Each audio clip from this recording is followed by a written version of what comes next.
Hi everybody, and welcome back to my channel. If you haven't heard any of my previous stories that I've just uploaded, please feel free to check all of them if you like this video. And also, don't forget to smash that thumbs up button, subscribe, and turn on your notifications bell. And share the video with all of your friends so that you can watch it and enjoy it as well. As I just began this content and I'd like to delve deeper and deeper, but with your support, I'll be encouraged to drop more and more and delve deeper into the darkness.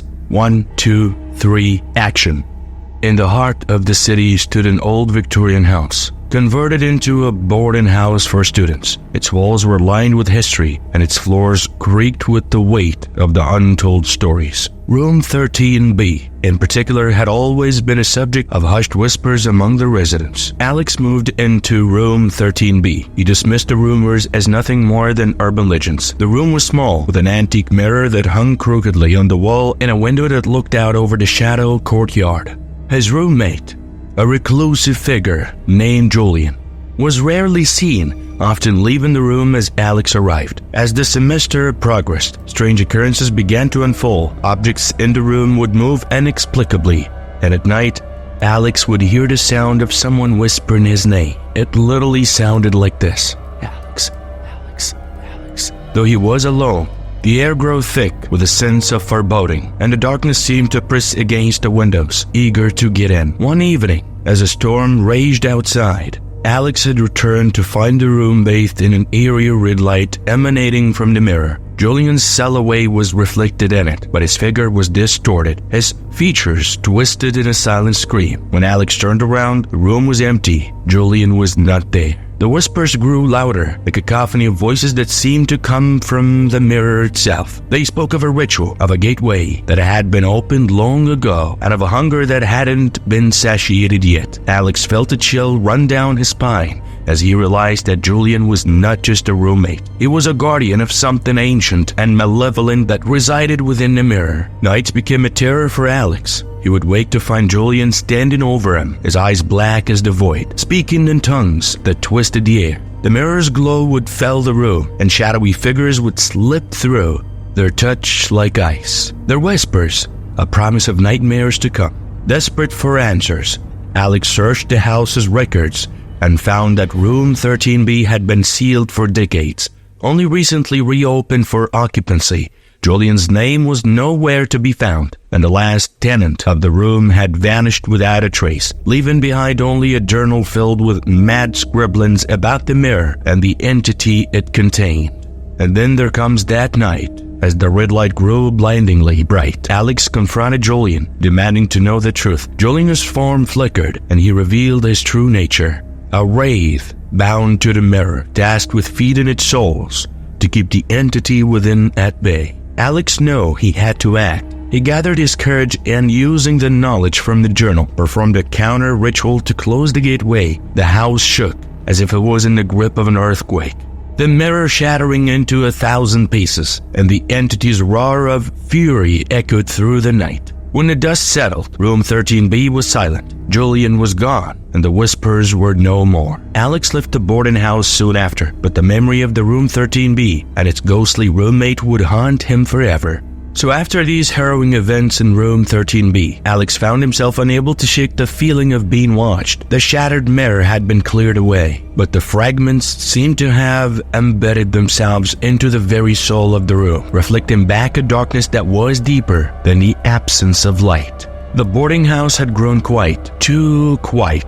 The other residents spoke in whispers, casting furtive glances towards Alex as he passed. They knew something had changed since the stormy night, something that couldn't be explained away by logic or reason. Alex's nights were plagued by dreams, each more vivid than the last. He dreamt of wandering through an endless corridor, the walls lined with mirrors, each showing a different version of himself. Some were old, some were young, some twisted by shadows. But in every reflection, Julian's black eyes stared back at him, a silent accusation. And as the days turned into weeks, Alex's reality began to wrap. The house seemed to breathe, the walls pulsing with a rhythm that matched his own heartbeat. The whispers had returned, but they were no longer confined to the place they were at. They followed him, a constant murmur only he could hear. Determined to find answers, Alex began to search the history of the house. He pored over old records and newspapers clippings, uncovering tales of a family that had vanished, a forbidden love, and a curse that had been cast upon the house a century ago. He learned a ritual, one that had been performed in room 13B, a ritual that had gone terribly wrong. The family had sought to contact the spirit of their deceased son, but instead, they had opened a door to something else, something that had no name, but only hunger.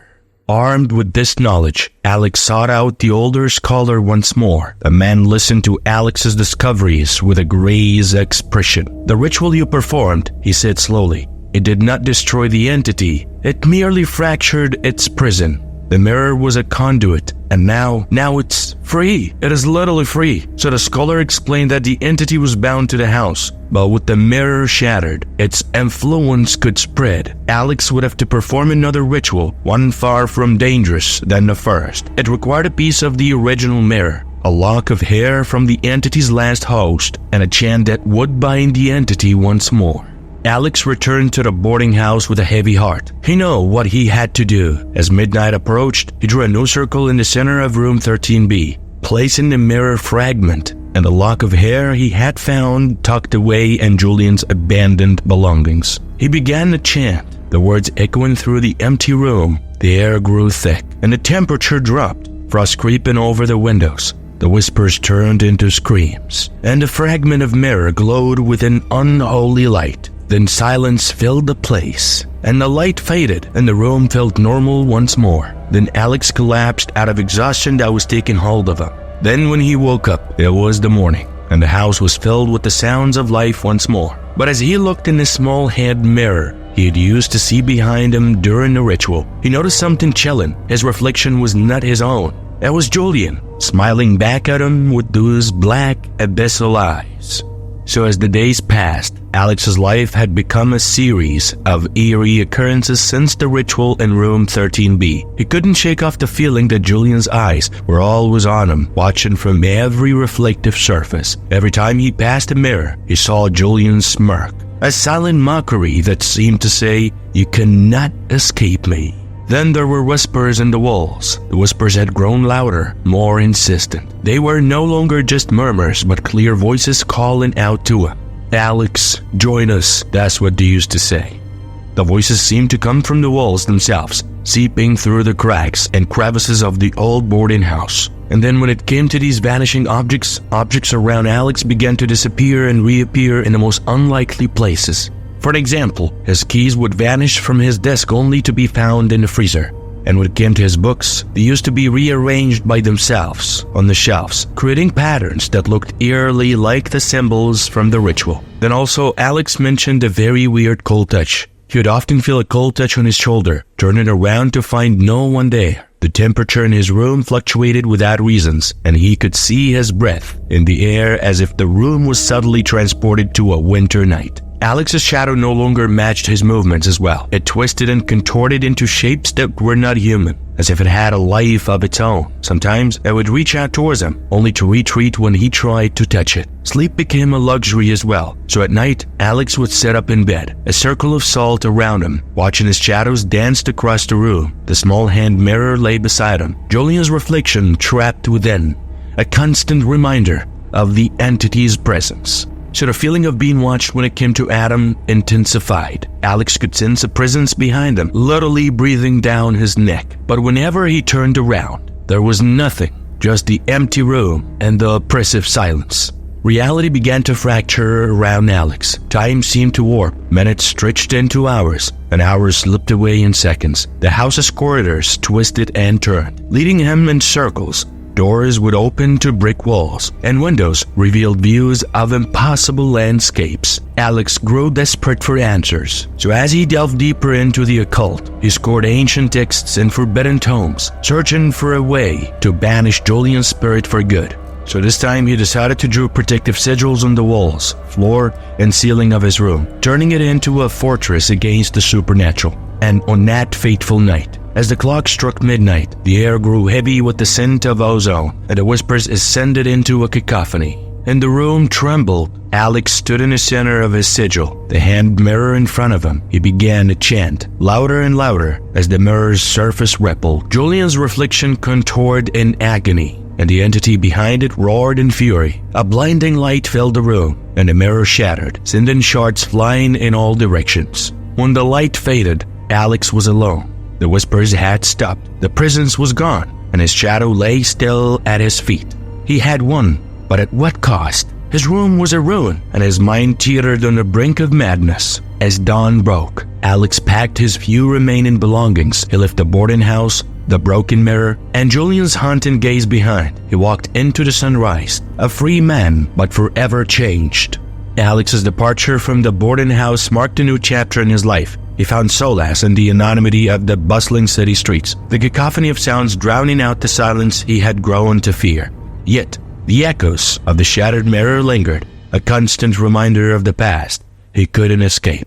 So as days turned into weeks, Alex felt a familiar sensation, a gaze that followed him wherever he went. It wasn't the overt haunting of room 13B, but a subtle, insidious feeling that crept into his thoughts. He saw fleeting movements in the corner of his eye, shadows that seemed to flit away when he tried to focus on them. Mirrors became his enemy once more. His reflection was often distorted, twisted into grotesque shapes that bore little resemblance to his own visage, and sometimes he would catch a glimpse of Julian's smirking face, but when he looked again, it was gone. Alex discovered an old, abandoned gallery on the outskirts of the city. Its walls were lined with tarnished mirrors, each one reflecting a different era of the building's history. As he walked through the silent corridors, the whispers returned, a litany of voices that spoke of sorrow and rage. He learned of an artist who had once owned the gallery, a man obsessed with the concept of reflections and souls. It was said that the artist had vanished under mysterious circumstances, leaving behind a final masterpiece that no one had ever seen.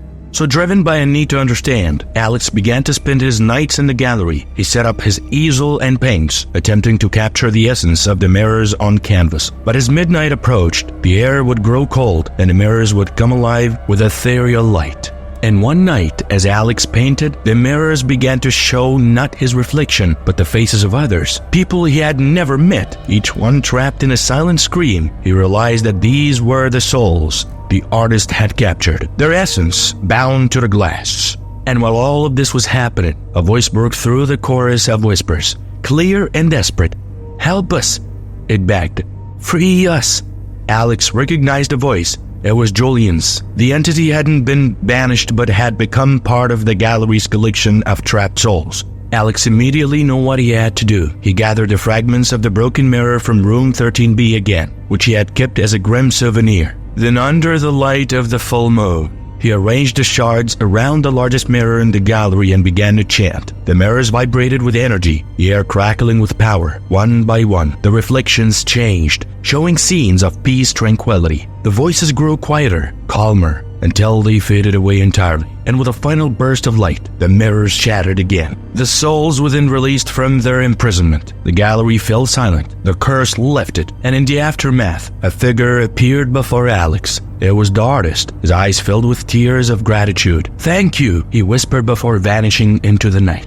And as the first light of dawn filtered through the broken windows, Alex felt a weight lift from his shoulders. He left the gallery, the broken mirrors, and the echoes of the past behind. He walked into the new day, his heart lighter, his spirit unburdened. And luckily for Alex, finally his story concluded with redemption and peace, not just for himself, but for the souls that had been trapped for so long. And his journey through the darkness and fear has led to a newfound purpose and hope. And that was the end of today's video. If you guys enjoyed it as the usual, please feel free to smash that thumbs up button and comment below if you have any opinions or suggestions regarding our next story. See you again.